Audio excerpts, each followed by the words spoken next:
Dear students, पिछले lecture में हमने एल्डोल कंडेंसेशन रिएक्शन को पढ़ा है और इनफैक्ट इस एल्डोल कंडेंसेशन को हमने पढ़ा था बाय कंसिडरिंग द एल्डिहाइड्स को कंसिडर करके हमने एल्डोल कंडेंसेशन वहाँ पे पढ़ी थी।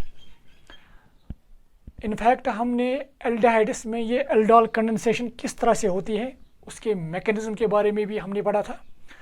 आज हम इसी एल्डोल कंडेंसेशन को पढ़ेंगे इन कीटोन्स में ये एल्डोल कंडेंसेशन किस तरह से होती है और मैकेनिज्म क्या है कीटोन्स में। इस एल्डोल कंडेंसेशन जो कीटोन्स में होती है इसकी काइनेटिक्स के बारे में भी हम जानने की कोशिश करेंगे। So let us start with aldol condensation in ketones. Now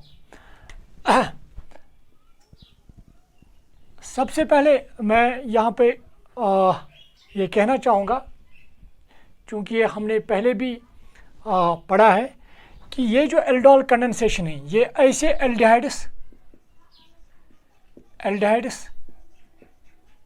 या कीटोन्स में होती हैं, या एल्डिहाइड्स और वो कीटोन्स ये रिएक्शन दिखाते हैं विच कंटेन अल्फा हाइड्रोजन्स, जिनके पास अल्फा हाइड्रोजन्स हैं, उनके पास अल्फा हाइड्रोजन्स होने चाहिए। तो ये हमने पहले भी पढ़ा है।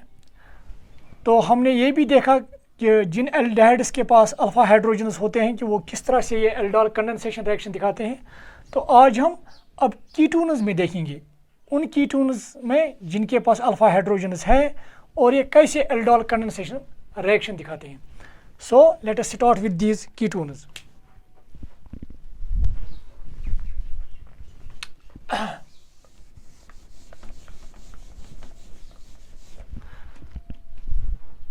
अगर हम एक सिंपल सा कीटोन ले लेंगे यहाँ पे, let us we take this ketone CH3COCH3।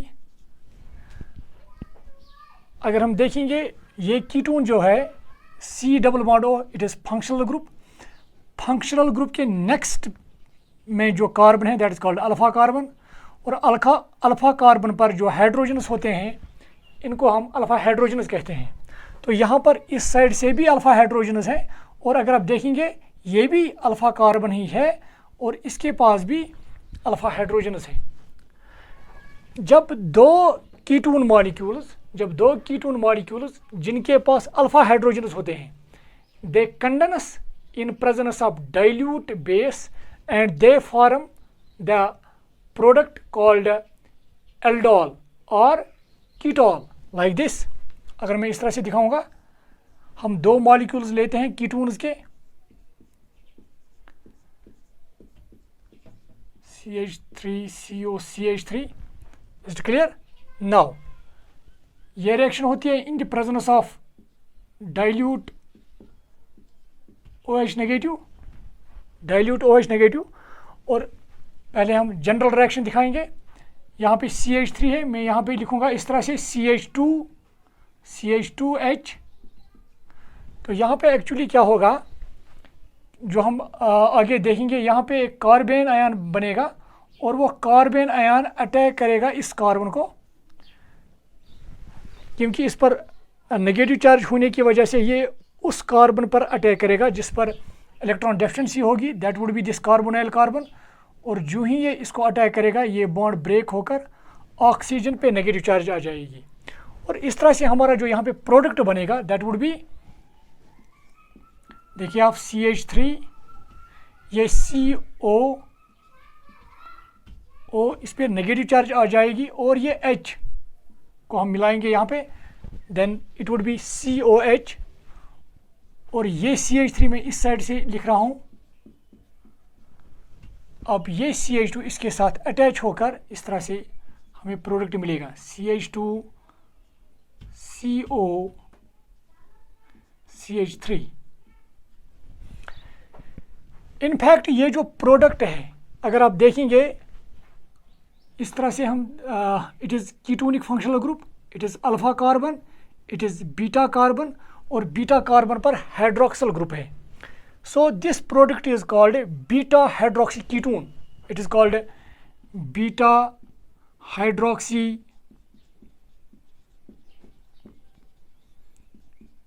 Ketone. इस बीटा हाइड्रोक्सी कीटोन को ही हम यहाँ पे कहते हैं इट इज़ कॉल्ड कीटोल। इसी को एक और नाम देते हैं हम कीटोल। कीटोल इस वजह से क्योंकि इसमें एक कीटोनिक फंक्शनल ग्रुप है that stands for kit and OL all stands for because it contains OH group, that is why it's called ketol। मगर चूंकि ये ketones they are very much similar to aldehydes, ketones बहुत ज़्यादा similar है with that of the aldehydes, जिसकी वजह से इस कीटोल को हम एल्डोल भी नाम देते हैं, जिसकी वजह से इसको हम एल्डोल का भी नाम देते हैं। It is also called aldol. So this is the aldol. Now यहाँ पे जो ये रिएक्शन हुई तो इस रिएक्शन में हमने यहाँ पे हमें प्रिपेयर हुआ बीटा हाइड्रोक्सी कीटोन। जब भी हमारे पास बीटा हाइड्रोक्सी कीटोन होगा या बीटा हाइड्रोक्सी एल्डिहाइड होगा उसी को हम एल्डोल कहते हैं। तो जब भी हमें ये पहचानना पड़ेगा कि वेदर द गिवन प्रोडक्ट और given species is aldol or not, we have to simply check whether that species is beta hydroxy ketone or beta hydroxy aldehyde।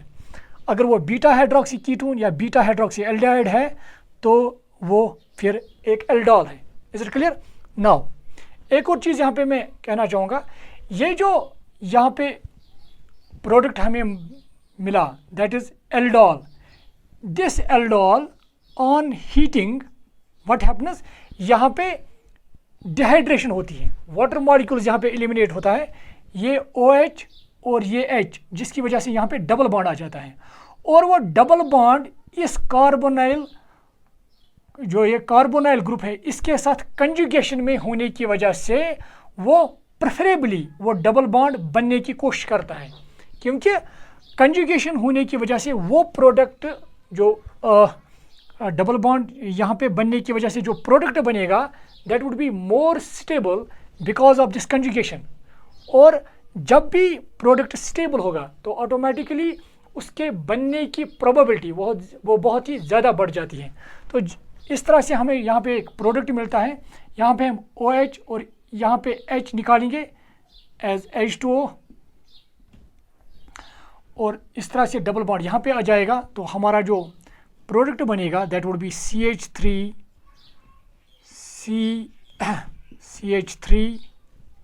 तो यहाँ पे डबल बॉन्ड आ जाएगा CO और CH3। Now this is our next product. पहले ये मिलेगा हमें aldol और उसके बाद ये product it is called alpha beta unsaturated carbonyl compound.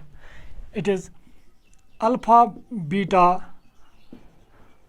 Unsaturated carbonyl compound. और मैंने आपको पहले ही कहा कि यहाँ पे एक कंजुगेशन है, डबल बॉन्ड सिंगल बॉन्ड और यहाँ पे डबल बॉन्ड, ये इस कंजुगेशन की वजह से this product is comparatively more stable. Is it clear? Now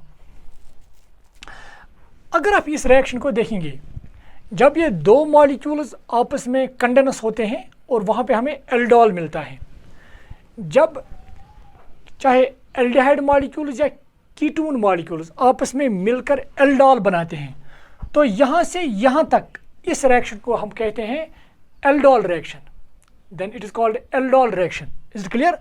और जब एल्डिहाइड या कीटोन मॉलिक्यूल्स पहले एल्डोल बनाते हैं और फिर एल्डोल से ये unsaturated alpha beta unsaturated carbonyl compound बनाते हैं, तो यहाँ से यहाँ तक अगर हम देखेंगे फिर इस रिएक्शन को हम कहते हैं एल्डोल कंडेंसेशन।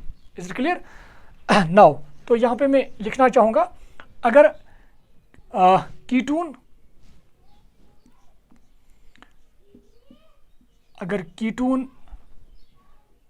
पहले मैं इस तरह से दिखाऊंगा व्हेन इट फॉर्म्स एल्डोल,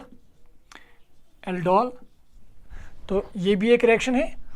और एल्डोल के बाद ये फिर किस में तब्दील होते हैं, alpha beta unsaturated carbonyl compound. यहाँ ये कार्बोनाइल कंपाउंड कौन है, कीटोन। तो कीटोन से एल्डोल तक, एल्डोल बनने तक, इस रिएक्शन को हम बोलते हैं एल्डोल रिएक्शन। और कीटोन से अगर हम यहाँ तक प्रोडक्ट बनाएं, कीटोन से alpha beta unsaturated carbonyl compound, इसी रिएक्शन को इनफैक्ट कहते हैं एल्डोल कंडेंसेशन। तो ये एक डिफरेंस है एल्डोल रिएक्शन और एल्डोल कंडेंसेशन में। आप प्लीज़ इसको नोट कीजिएगा, इसके बारे में और कुछ पढ़ेंगे। नो, मैं अब इसको रब करने जा रहा हूँ। सो इस तरह से हमने एल्डोल रिएक्शन और एल्डोल कंडेंसेशन के बारे में डिफरेंस बताइए आपको, how to differentiate this aldol reaction and aldol condensation. एक और चीज़ यहाँ पे मैं कहना चाहूँगा, अगर हम इस बीटा हाइड्रोक्सी कीटोन को आयुपेक नाम देना चाहेंगे, so what would be it's IUPAC name. Simply इसको नंबरिंग करनी है, यहाँ से नंबरिंग करनी है, क्योंकि कीटोनिक फंक्शनल ग्रुप को प्रेफरेंस मिलती है। It is number 1, 2, 3, 4 and 5. So its name would be 4-hydroxy 4-methyl pentane 2-one. So the name would be 4-hydroxy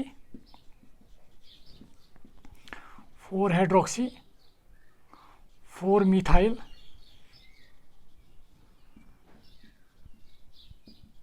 pentane, यहाँ पे E ड्रॉप होगा, 2-one, ये इसका नाम होगा।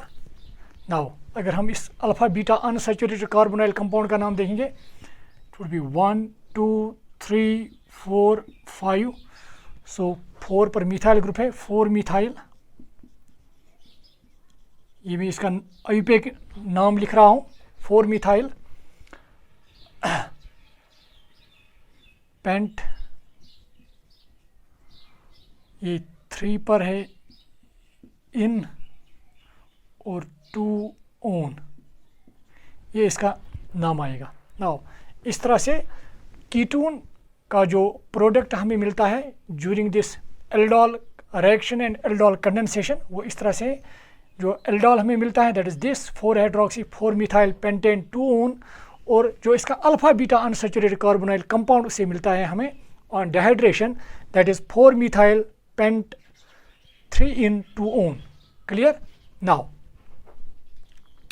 देखिए, इनफैक्ट जो मैंने अभी आपको कहा कि एल्डोल रिएक्शन, यहाँ से यहाँ तक अगर हमें एल्डोल मिलता है, जब 2 कीटोन मॉलिक्यूल्स आपस में कंबाइन होकर एल्डोल बनाते हैं, then this reaction is called aldol reaction. और जब 2 कीटोन मॉलिक्यूल्स आपस में कंडेंस होकर इंटरमॉलिक्यूलर एलिमिनेशन इनके दरमियान होती है, जब 2 कीटोन मॉलिक्यूल्स आपस में मिलकर ये प्रोडक्ट बनाते हैं with elimination of water, then this is called aldol condensation. क्योंकि कंडेंसेशन रिएक्शन का मतलब ही है जब 2 मॉलिक्यूल्स आपस में कंडेंस होते हैं और उस कंडेंस होने के दौरान कुछ सिंपल मॉलिक्यूल्स एलिमिनेट होते हैं, तो फिर उसी रिएक्शन को हम कहते हैं कंडेंसेशन रिएक्शन। क्योंकि यहाँ से यहाँ तक कोई मॉलिक्यूल एलिमिनेट नहीं होता है, दैट इज़ वाई इसको हम एल्डोल कंडेंसेशन नहीं कहेंगे। मगर अगर हम यहाँ से यहाँ तक देखेंगे तो फिर एक वाटर मॉलिक्यूल यहाँ पे एलिमिनेट होता है, जिसकी वजह से हम यहाँ से यहाँ तक जब रिएक्शन होगी तो तब ही हम इसको एल्डोल कंडेंसेशन कहते हैं। नाउ एक और पॉइंट यहाँ पे मैं कहना चाहूँगा, बट स्टिल जब एल्डिहाइड और कीटोन मॉलिक्यूल्स एल्डोल बनाते हैं, फिर भी हम इस किस्म के रिएक्शन को हम यूज़ वर्ड करते हैं, it is sometimes called settle aldol condensation. But to be more precise, aldol condensation reaction ये तब ही है जब हम एल्डिहाइड या कीटोन से alpha beta unsaturated carbonyl compound बनाएंगे, तब ही हम इसको एल्डोल कंडेंसेशन कहेंगे। नाउ अब ये रिएक्शन जो है ये किस मैकेनिज्म के तहत होती है, इसका मैकेनिज्म हम जानने की कोशिश करेंगे और उसके साथ ही इसके काइनेटिक्स के बारे में भी हम देखेंगे। नाउ सी, अगर हम इस रिएक्शन का अब मैकेनिज्म देखना चाहेंगे,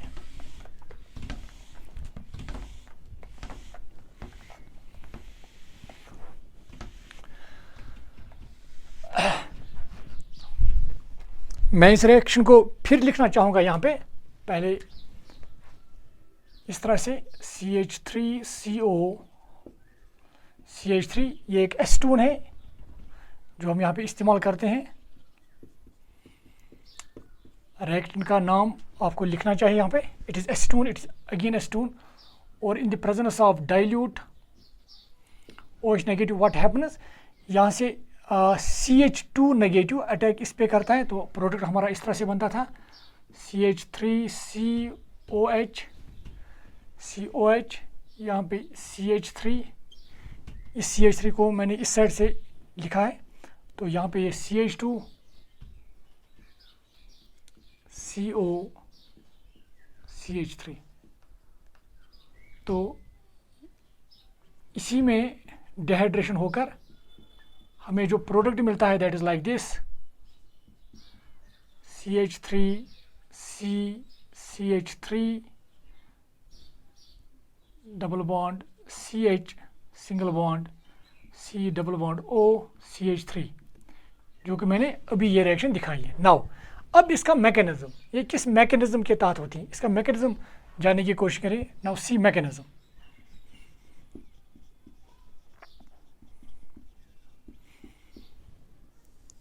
in first setup what happens, ये जो OH नेगेटिव आयन है ये इन दो में से एक कीटोन मॉलिक्यूल के साथ इंटरेक्ट करता है, रिएक्ट करता है लाइक दिस CH3CO CH3, इसके साथ पहले OH नेगेटिव आयन इंटरेक्ट करेगा, ये OH नेगेटिव आयन इंटरेक्ट करेगा इस एसीटोन मॉलिक्यूल के साथ यहाँ पे, और यहाँ से अल्फा हाइड्रोजन निकालेगा।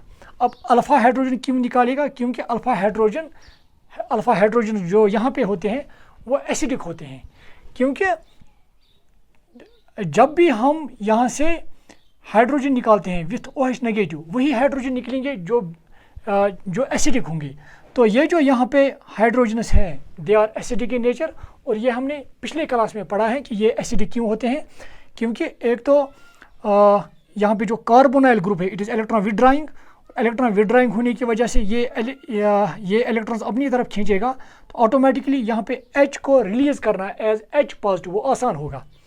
दूसरी बात, यहाँ पे जो नेगेटिव चार्ज फिर चढ़ जाती हैं वो नेगेटिव चार्ज रिजोनेंस दिखाती हैं विद दिस कार्बोनाइल ग्रुप, जिसकी वजह से उसमें स्टेबलाइजेशन आती है। तो ये एक और ड्राइविंग फोर्स है जिसकी वजह से कार्बन आयन बड़ी इजीली हमें यहाँ पे मिलता है। तो सबसे पहले क्या होगा, this OH negative ion it will abstract one of the H positive ion and we will get like this CH3 CO CH2, यहाँ पे नेगेटिव, यहाँ का H पॉजिटिव इस OH के साथ यहाँ पे वाटर बनाएगा, जो ये यहाँ पे कार्बन आयन बना है, this carbon ion is called enolate ion, and this enolate ion, ये जहाँ ये यहाँ पर जो इनोलेट आयन है इट विल फॉर्म रिजोनेंस, इसकी रिजोनेटिव स्ट्रक्चर एक होगी, यहाँ पे डबल बॉन्ड होगा और इस पे नेगेटिव चार्ज आ जाएगी। Anyway this enolate ion it will now attack the second ketone molecule, क्योंकि अभी हमने एक कीटोन मॉलिक्यूल इस्तेमाल किया है, अब दूसरा कीटोन मॉलिक्यूल ये था step first. Now step second what will happen, in step second what will happen,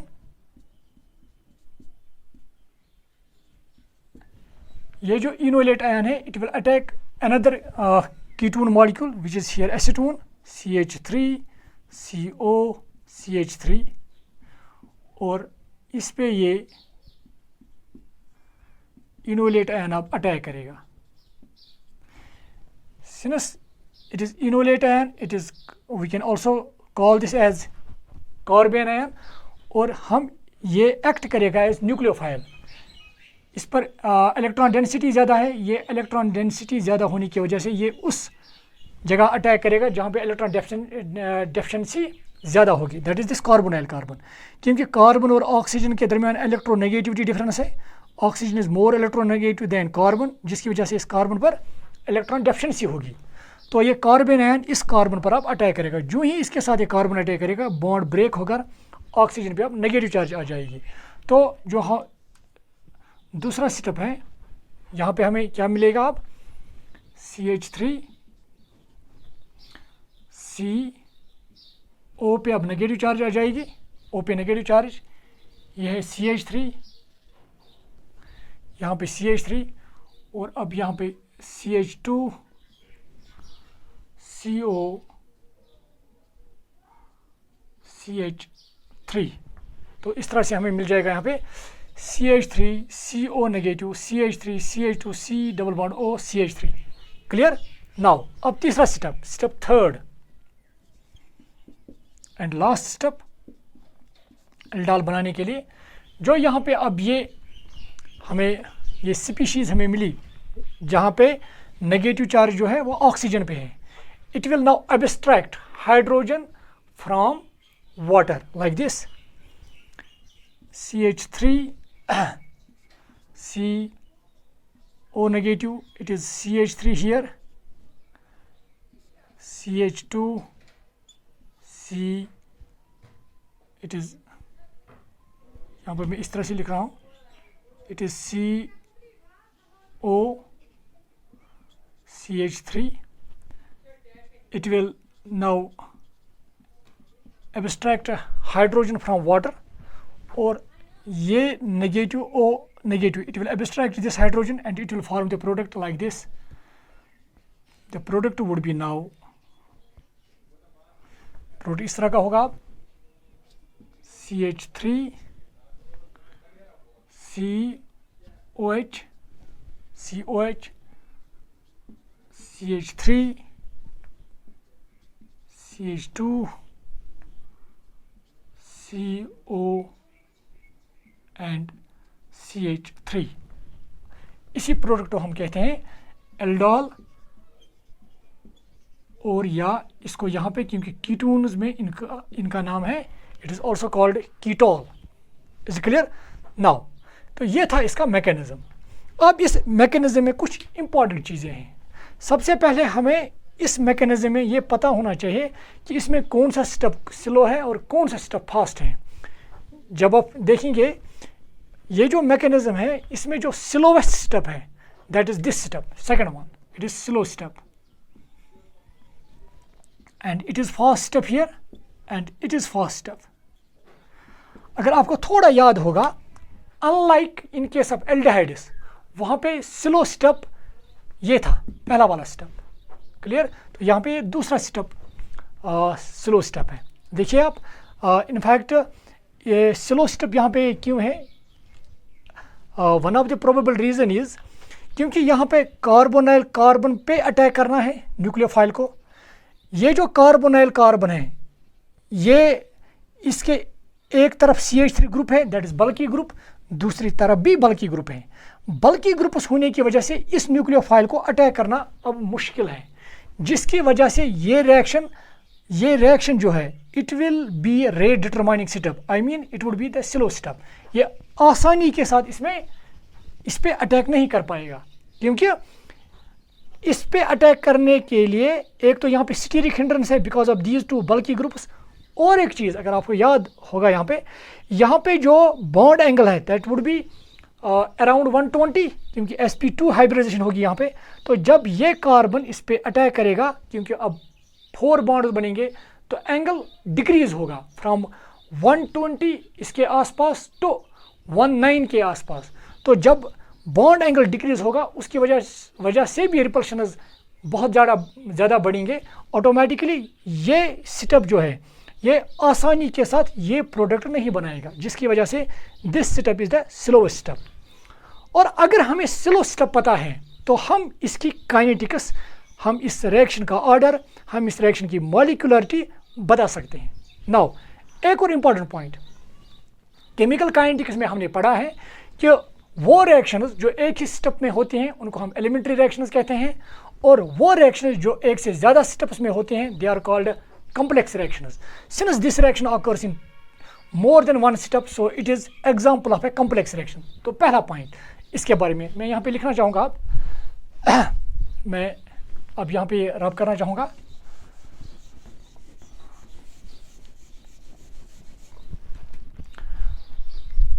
तो पहला पॉइंट हम इसके लिए लिखेंगे, जो कीटोन्स में ये एल्डोल कंडेंसेशन होती हैं। First point, it is complex reaction.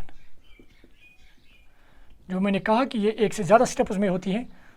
दूसरा पॉइंट यहाँ मैं लिखना चाहूँगा, यहाँ पे जो स्लोवेस्ट स्टेप है that is this step, step second, इस स्लोवेस्ट स्टेप में कितने मॉलिक्यूल्स और आयन्स पार्टिसिपेट करते हैं ये प्रोडक्ट बनाने में, दैट डिटरमाइन्स इट्स मॉलिक्यूलरिटी। आप देखिए यहाँ पे एक तो ये है, एक मॉलिक्यूल है, और ये एक आयन है। तो दो species, they may be molecules, ions, जो यहाँ पे पार्टिसिपेट करते हैं कि ये प्रोडक्ट बनाने में। तो कितने मॉलिक्यूल्स पार्टिसिपेट करते हैं? दो। तो इसका मतलब this reaction is again it is a by molecule reaction. तो दूसरा पॉइंट, इट इज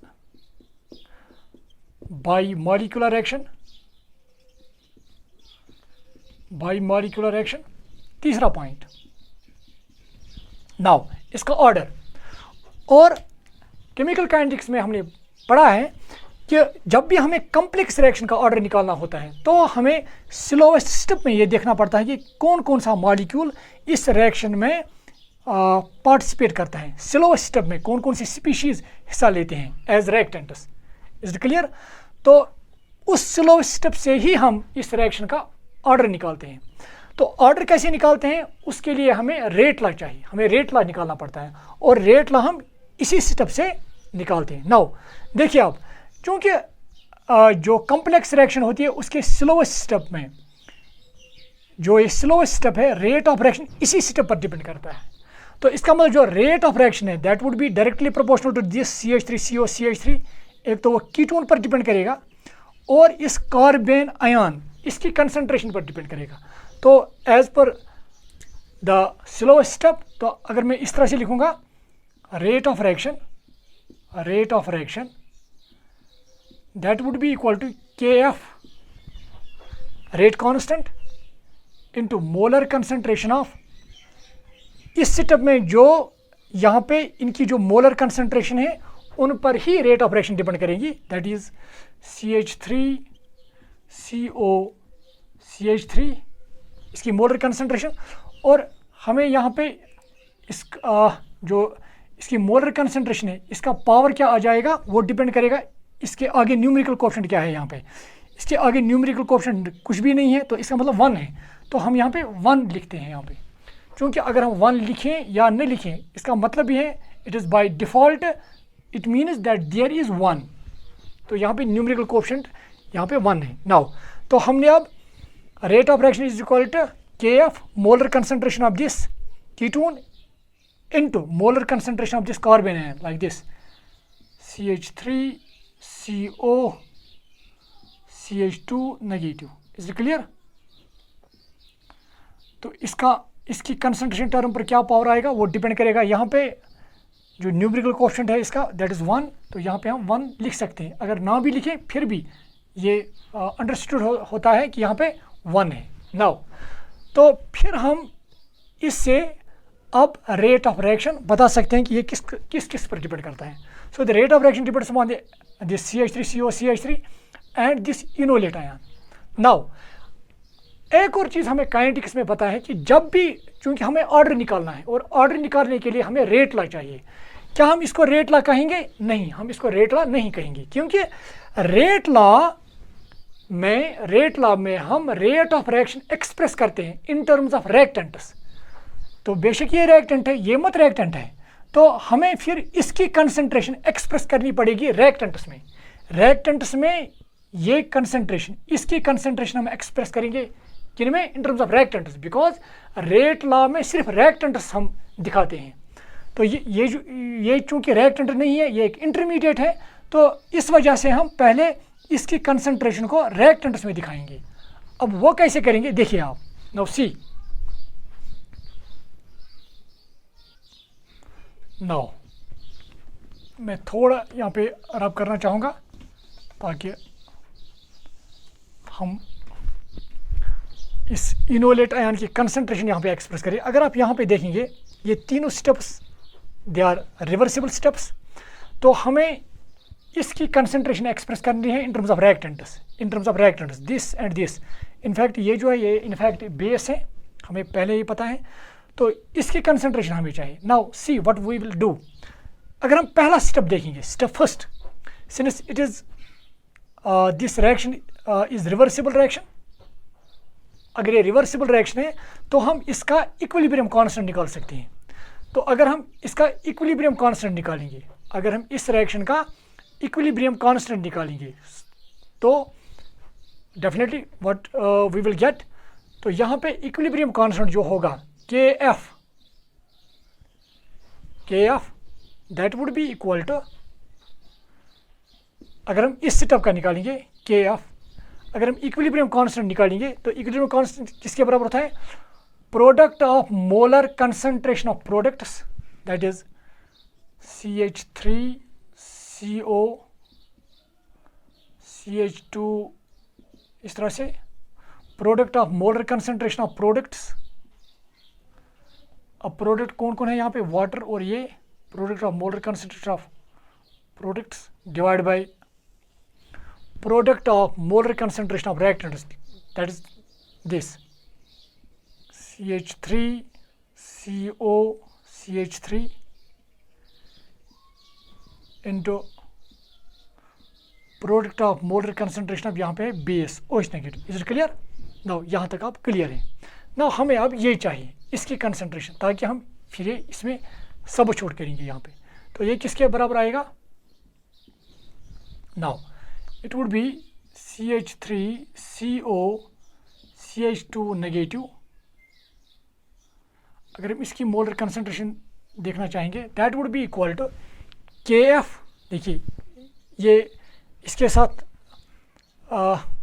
ये हम यहाँ ऊपर ले आएंगे, ये भी ऊपर ले आएंगे और ये फिर नीचे आ जाएगा। So it would be equal to KF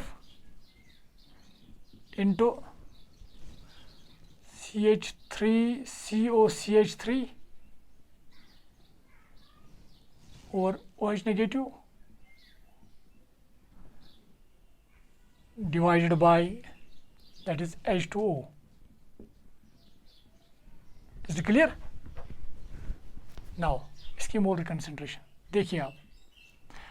अब हम इसके बदले CH3CO CH2 के बदले इसको यहाँ पे सब छोड़ करेंगे। तो मुझे उम्मीद है कि ये अब मैं रब कर सकूँगा, क्योंकि यहाँ तक इस मैकेनिज़्म से अभी हमें ये इन्फॉर्मेशन ज़रूरत थी, हमने वो यहाँ से निकाल ली है। अब हम देखेंगे इसका ऑर्डर देखेंगे आप। नाउ सी,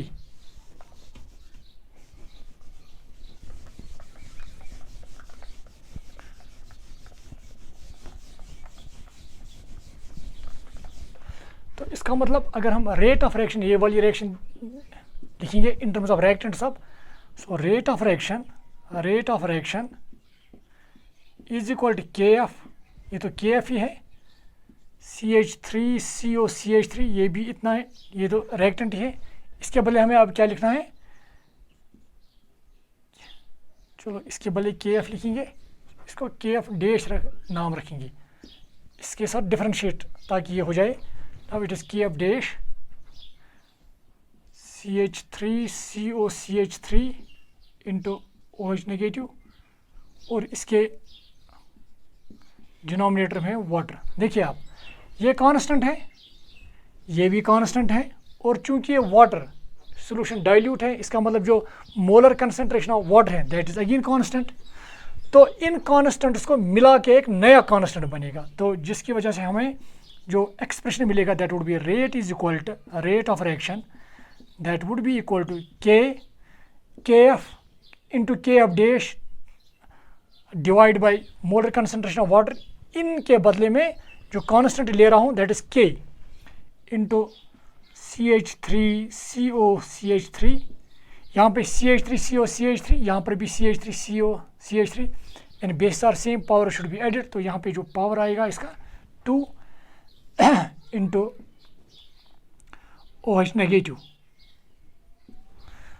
तो अब हमें ये जो एक्सप्रेशन मिला, मैथमेटिकल एक्सप्रेशन, ये हमें इन टर्म्स ऑफ रिएक्टेंट्स ही मिला, तो इसको हम रेट लॉ कहेंगे। इसको हम इस तरह से भी लिखेंगे, इट इज़ के, तो ये कीटोन है जो हमने यहाँ पे लिया, पावर 2, और ये क्या है, एक्चुअली इट इज़ बेस, और इसका पावर क्या है 1। अगर हमें रेट लॉ में ये पता होगा कि जो मोलर कंसंट्रेशन ऑफ रिएक्टेंट्स हैं उनके पावर्स क्या हैं, यहाँ पर है 2, यहाँ पर है 1, तो हमें उनका सम करना है, automatically we will get the order of reaction. Therefore order of reaction क्या होगा, order of reaction that would be simply 2 + 1, that is it is third order reaction. तो अगर आपको याद होगा जब हमने एल्डिहाइड्स में देखा ये एल्डोल कंडेंसेशन, तो एल्डिहाइड्स में ये सेकेंड ऑर्डर रिएक्शन है, और कीटोन्स में ये reaction it is third order reaction. तो आप ये प्लीज़ नोट कीजिए, कुछ और पॉइंट्स यहाँ पे जानने की कोशिश करेंगे।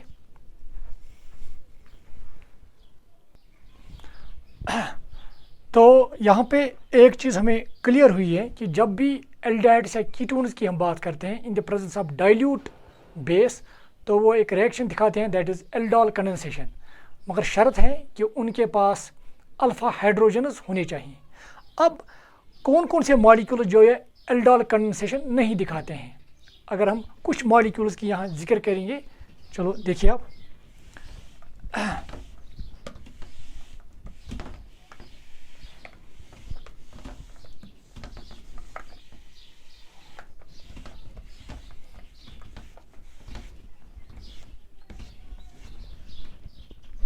तो यहाँ पे मैं लिखना चाहूँगा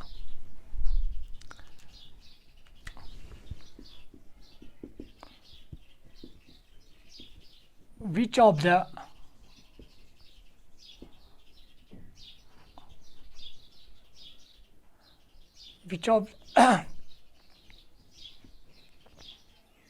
या इस तरह से हम इसकी हेडिंग बनाएंगे, the molecules which do not show aldol condensation, इस तरह से लिखेंगे। The molecules,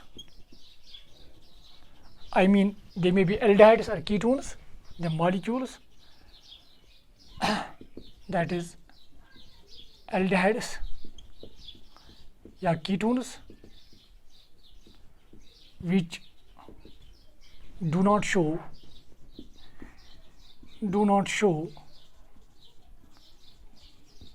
aldol condensation, which do not show aldol condensation। तो इसमें आप ये याद रखिएगा, फर्स्ट पॉइंट जो HCOH है ये एल्डोल कंडेंसेशन नहीं दिखाएगा, क्योंकि इसके पास अल्फ़ा कार्बन है ही नहीं, क्योंकि फंक्शनल ग्रुप के एडजेसेंट में जो कार्बन होगा उसी को अल्फ़ा कार्बन कहेंगे, और फिर उस अल्फ़ा कार्बन के पास हाइड्रोजन्स होनी चाहिए जिनको हम अल्फ़ा हाइड्रोजन्स कहते हैं। चूँकि इसके पास अल्फ़ा कार्बन है ही नहीं, तो इसका मतलब इसके पास अल्फ़ा हाइड्रोजन्स भी नहीं है।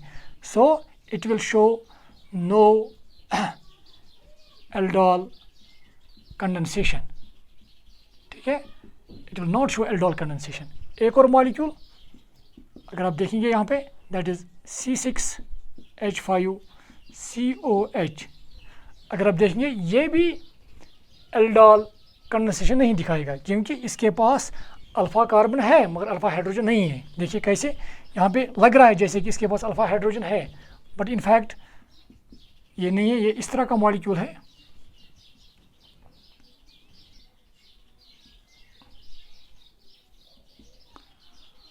तो ये फंक्शनल ग्रुप, इसके नेक्स्ट ये है carbon that is alpha carbon, और इस अल्फ़ा कार्बन देखिए आप, इस अल्फ़ा कार्बन ने पहले हम कितने बॉन्ड बनाए हैं, एक इस कार्बन के साथ, दो इसके साथ हो गए 3, और इसके साथ 4। इसका मतलब यहाँ पे हाइड्रोजन है ही नहीं। तो जब अल्फ़ा हाइड्रोजन ये है ही नहीं इसके पास, it will again show no aldol condensation. Now तीसरा molecule that is CH3 whole thrice C double bond OH। अगर आप ये देखेंगे यहाँ पे ये जो कार्बन है it is again alpha carbon, मगर इस अल्फ़ा कार्बन के साथ जुड़े हैं directly they are methyl groups. तो इसका मतलब इस कार्बन को जो अटैच है they would be only carbons, वो कार्बन ही है सिर्फ, वहाँ पे अल्फ़ा हाइड्रोजन है ही नहीं कोई। तो इसका मतलब ये भी एल्डोल कंडेंसेशन नहीं दिखाएगा। फिर भी मैं इसको दिखाने की कोशिश करूँगा। अगर आप ये देखिए आप C डबल बॉन्ड OH, ये एक्चुअली अल्फ़ा हाइड्रोजनस नहीं है, ये इनफैक्ट बीटा हाइड्रोजनस है। देखिए आप ये इसके साथ कार्बन है, अब इस कार्बन के साथ यहाँ पे CH3 ग्रुप है, एक CH3 ग्रुप इस तरह से है, एक CH3 ग्रुप इस तरह से, तो इट इज़ अल्फ़ा। तो ये अब बीटा है, या इसको भी हम बीटा कहेंगे, तो बीटा कहेंगे। In fact this molecule it does not contains alpha hydrogen दो इट कंटेन्स बीटा हाइड्रोजनस। तो ये भी एल्डोल कंडेंसेशन नहीं दिखाता है, it does not show this aldol condensation. आप नोट कीजिएगा, कुछ और मॉलिक्यूल्स की यहाँ पे बात करेंगे। नाउ मैं आप इसको रब करने जा रहा हूँ।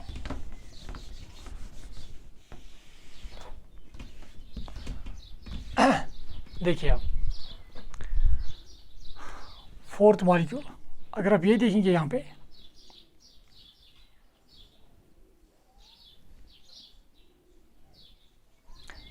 It is C double bond O, so it is alpha carbon, या इसको भी हम अल्फ़ा कार्बन कहेंगे।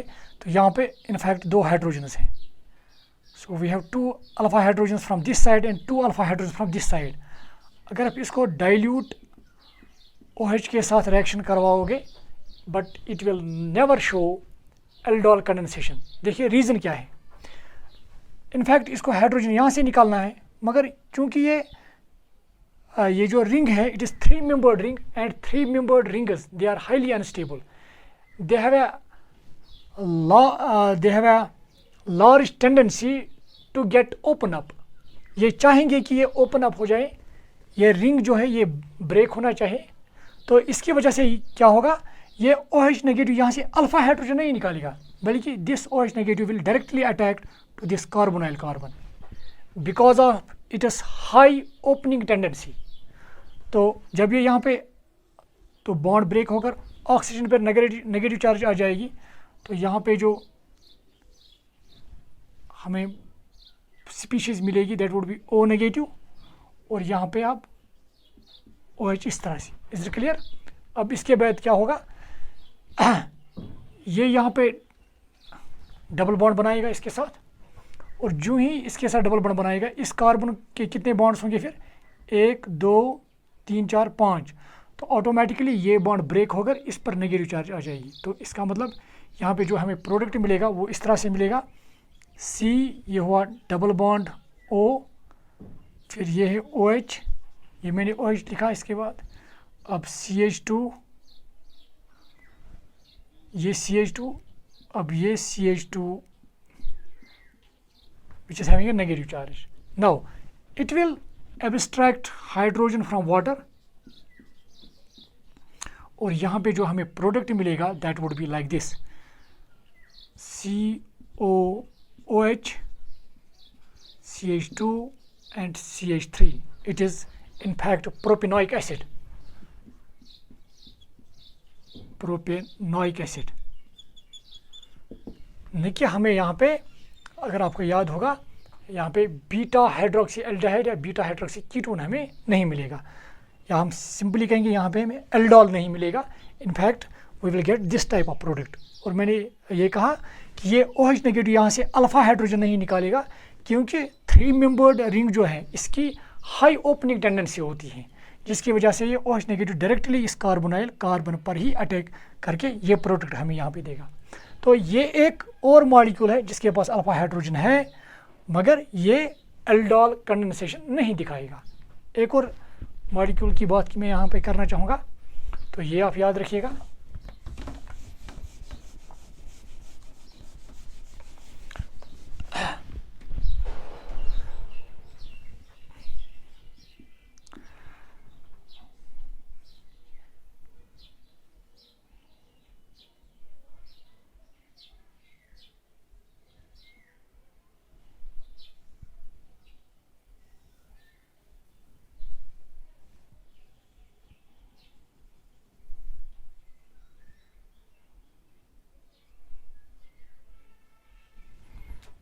देखिए आप नाउ अगर आप इसको रिएक्शन करवाओगे with dilute OH negative, it will again not show aldol condensation. देखिए अगर आप देखेंगे ये कार्बोनाइल कार्बन है, this is alpha, so we have alpha hydrogen here, we have again alpha hydrogen at this position as well, but यहाँ पे hydrogen नहीं निकलेगा, क्योंकि अगर यहाँ पे हाइड्रोजन निकलेगा, अगर आपको याद होगा तो वहाँ पे अगर आप थोड़ा मैकेनिज्म याद दिलाएंगे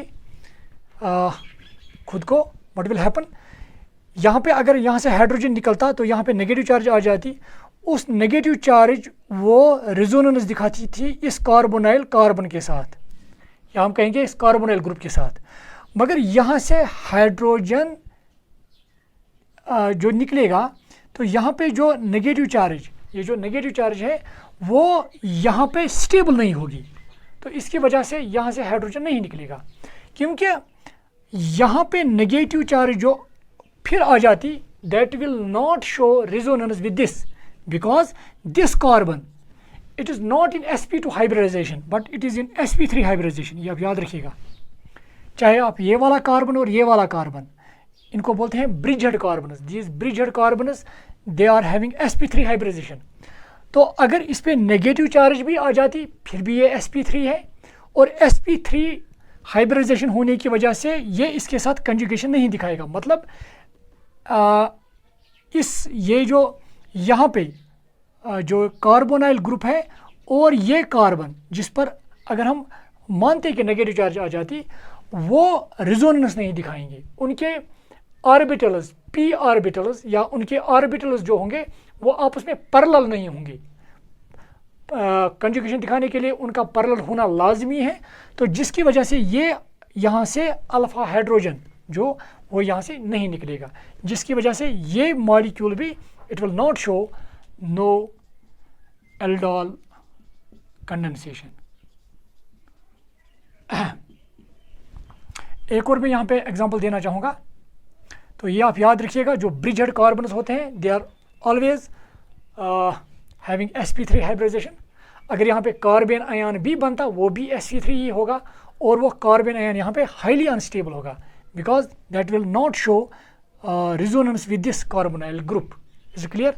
नाउ एक और मॉलिक्यूल यहाँ पे है, दैट इज CH3CH3COH। यहाँ पे अगेन अल्फा कार्बन है, अल्फा हाइड्रोजन भी है, but it does not again show no aldol condensation. इसके हम दो रीजंस बता सकते हैं।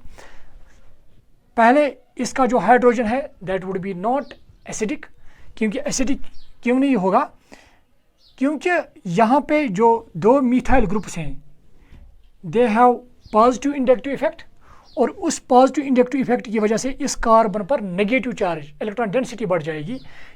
इलेक्ट्रॉन डेंसिटी ज़्यादा होने की वजह से ये H को यहाँ पे एज H पॉजिटिव नहीं रिलीज़ कर पाएगा।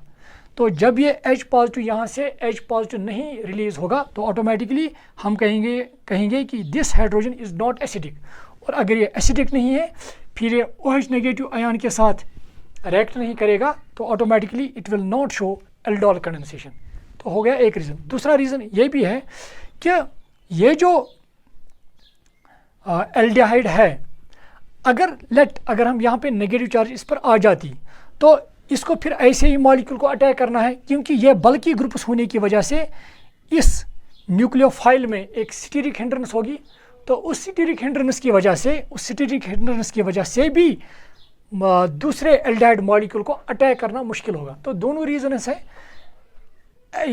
सबसे पहले कि यहाँ पे जो hydrogen that is not acidic, it will not show aldol condensation, and the second point is due to steric hindrance, उसकी वजह से भी ये एल्डोल कंडेंसेशन नहीं दिखाएगा। ये थे कुछ मॉलिक्यूल्स जिनका जिक्र हमने किया है कि कौन कौन से मॉलिक्यूल्स जो एल्डोल कंडेंसेशन नहीं दिखाते हैं। उनमें कुछ मॉलिक्यूल्स ऐसे भी हैं जिनके पास अल्फा हाइड्रोजन है ही नहीं, जिनको हम ईजिली रूल आउट कर सकते हैं कि ये एल्डोल कंडेंसेशन नहीं दिखाएंगे। But there are molecules which do have alpha hydrogens but still they do not show this aldol condensation due to different reasons, जिनको हमने यहाँ पे डिस्कस आपके साथ किया है। So this was about aldol condensation in ketones. Next lecture में हम देखेंगे कि क्रॉस एल्डोल कंडेंसेशन क्या होती है, और भी कुछ वहाँ पे प्रॉब्लम जो हैं वो हम यहाँ पे डिस्कस करेंगे यहाँ पे। So thank you dear students.